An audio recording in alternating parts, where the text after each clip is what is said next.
Hai, Assalamualaikum warahmatullahi wabarakatuh. Kita berjumpa kembali pada video pembelajaran pendidikan agama Islam kelas 8. Pada video kita kali ini, kita masuk pada bab yang ke-12 dengan tema mengkonsumsi makanan dan minuman yang halal serta menjauhi yang haram. Makan dan minum merupakan kebutuhan dasar setiap makhluk hidup. Namun dalam Islam, hal tersebut akan menjadi sebuah ibadah apabila dilakukan dengan benar, serta memperhatikan halal atau haram dari makanan dan minuman yang kita konsumsi. Akan tetapi, yang menjadi pertanyaan adalah, bagaimana cara menentukan suatu makanan itu halal atau haram?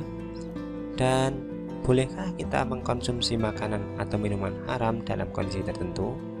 Kita akan membahas semuanya pada video kita kali ini. Simak terus ya.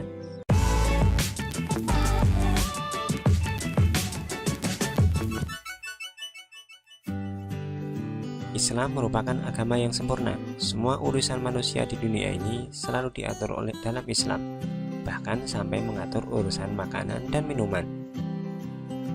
Tujuannya tidak lain adalah untuk menjaga kesucian dan kebaikan hati, akal, ruh, dan jasad manusia.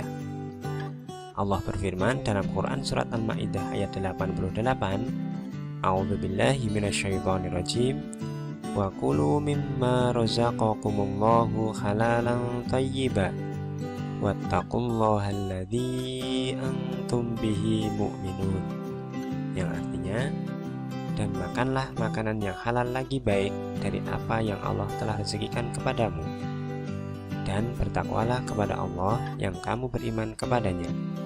Dari ayat tersebut jelas ya bahwa kita diperintahkan untuk makan makanan yang halal dan thayyib. Makanan halal adalah makanan yang dibolehkan berdasarkan ketentuan syariat Islam. Sementara makanan yang thayyib adalah makanan yang baik, mengandung nutrisi, bergizi, dan menyehatkan. Perlu diketahui bahwa makanan dapat dinyatakan halal apabila memenuhi 3 unsur berikut ini. Yang pertama, halal dari segi wujudnya atau zatnya, kemudian halal dari segi cara mendapatkannya, dan halal dari segi cara mengolahnya. Makanan akan dinyatakan halal apabila memenuhi 3 syarat tersebut, tidak boleh hanya satu saja. Adapun jenis-jenisnya antara lain, yang pertama, makanan yang dihalalkan oleh Allah dan Rasul-Nya. Hal ini didasarkan pada hadis riwayat Ibnu Majah dan Tirmidzi, yang artinya, apa yang dihalalkan oleh Allah dalam kitabnya adalah halal, dan apa yang diharamkan oleh Allah di dalam kitabnya adalah haram, dan apa yang didiamkan atau tidak diterangkan, maka barang itu termasuk yang dimaafkan. Kemudian jenis yang kedua adalah makanan yang tidak kotor dan tidak menjijikkan. Hal ini didasarkan pada Quran Surat Al-A'raf ayat 157. Kemudian yang ketiga adalah makanan yang tidak mendatangkan mudarat atau keburukan. Hal ini didasarkan pada Quran Surat Al-Baqarah ayat 168. Dari segi minuman yang tidak memabukkan, tidak najis, dan didapat dengan cara yang halal. Sementara makanan dan minuman akan dinyatakan haram jika memenuhi salah satu unsur berikut ini. Pertama, haram dari segi wujudnya atau zatnya, haram dari segi cara mendapatkannya, dan haram dari segi cara mengolahnya. Makanan akan dinyatakan haram apabila telah memenuhi salah satu saja dari 3 unsur tersebut. Tidak perlu menunggu sampai 3 unsur terpenuhi secara sekaligus. Adapun jenis-jenis dari makanan haram diantaranya semua makanan yang dinyatakan haram dalam Quran Surat Al-Ma'idah ayat 3. Apa saja? Yang pertama ada bangkai, darah, daging babi, hewan yang disembelih bukan atas nama Allah Subhanahu wa Ta'ala, yang mati karena tercekik, jatuh, ditanduk, diterkam binatang buas kecuali yang sempat disembelih, dan yang disembelih untuk berhala.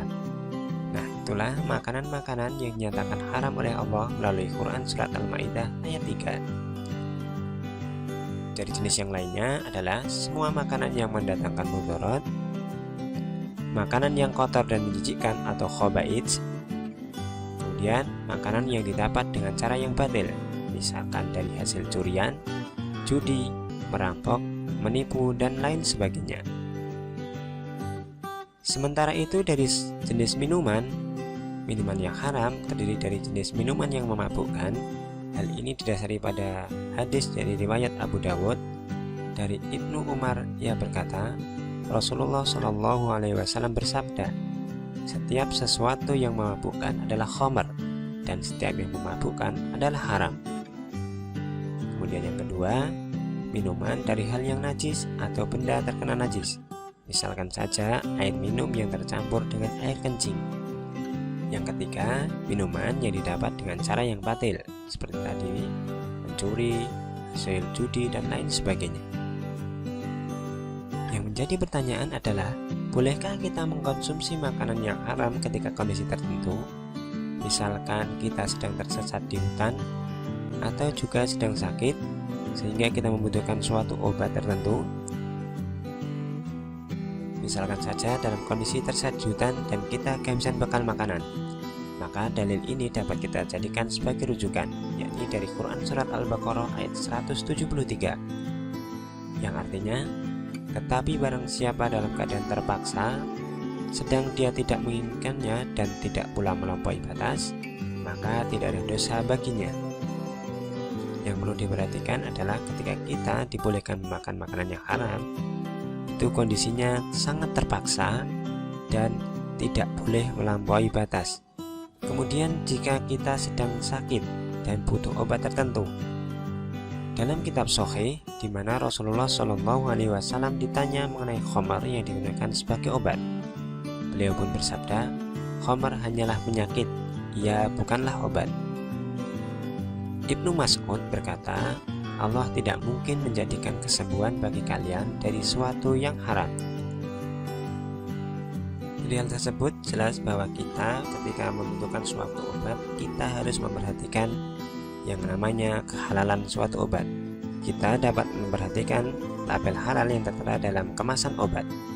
Hal ini didasarkan pada nasihat yang mana jadikan antara dirimu dengan neraka seorang alim atau ulama.